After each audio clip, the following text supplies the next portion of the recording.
Pada tahun 2016, putra mahkota Muhammad bin Salman atau MBS mencanangkan sebuah visi yang agresif dari pemerintahan Saudi Arabia dengan membuat grand design, yaitu visi Saudi 2030. Saudi tahu bahwa cadangan minyak dan gas buminya paling lama bertahan hingga 40 tahun ke depan atau tidak lebih. Pada tahun 2055 kekayaan alam mereka akan habis. Sebelum habis, mereka harus memiliki sumber pendapatan yang baru selain dari minyak dan gas alam tersebut. Ingat kejadian negara Nauru yang menghasilkan fosfat, yang ketika masa jayanya negara tersebut panen dari hasil tambang fosfat, namun ketika habis mereka menjadi negara miskin. Itulah kutukan negara kaya dengan sumber daya alam yang lupa bahwa sumber alam itu ada jumlah yang terbatas, ada batasnya, sehingga lupa membangun manusianya dan lupa membangun sumber dana alternatif. Saudi tidak ingin menjadi another Nauru, maka mereka berpikir keras apa yang menjadi sumber pendapatan negara mereka, Saudi Arabia, ke depannya selain dari minyak bumi dan gas alam. Maka pilihannya adalah pada fakta bahwa tamu Allah sampai akhir zaman tidak akan pernah habis, yang datang mengunjungi Ka'bah dan mengunjungi Madinah. Maka sejak tahun 2016, Saudi Visi 2030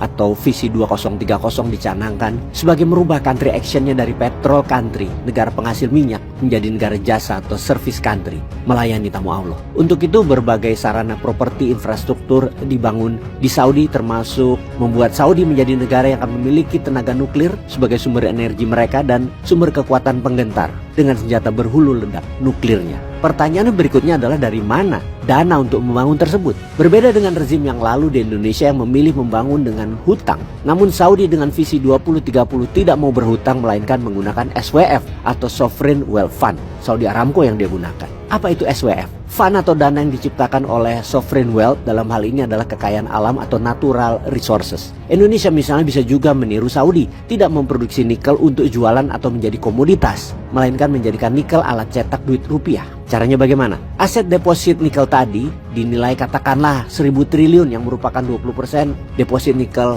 yang ada di gunung yang saat ini Indonesia punya. Maka print saja 2 kali lipat nilai tersebut atau sejumlah 2.000 triliun, lalu ketika ditambang menjadi nikel, maka pembelinya siapapun itu harus deposit bayar dengan rupiah. Di sini rupiah diciptakannya demand. Pada saat dibeli rupiah itu katakan pakai dolar, artinya uangnya dicetak 2.000 triliun mulai ada jaminannya. Selain nikel yaitu ada dolar. Jadi perusahaan yang mengerjakan penambangan adalah sebagai underlying printing money 2.000 triliun tadi. Dan uang 2.000 triliun tadi harus dikeluarkan untuk hal yang produktif. Produktif itu seperti ekspor produk-produknya, atau produk yang sangat konsumtif, kebutuhan konsumsi dalam negeri seperti kebutuhan pangan, pupuk, manufaktur industri, membangun rumah dengan bahan baku 100% buatan lokal, kemudian bisnis hilirisasi dan lain sejenisnya. Ini yang jadi pertanyaan berikutnya kepada Kabinet Ekonomi Pak Prabowo. Beranikah pakai MMT, Pak? Peace.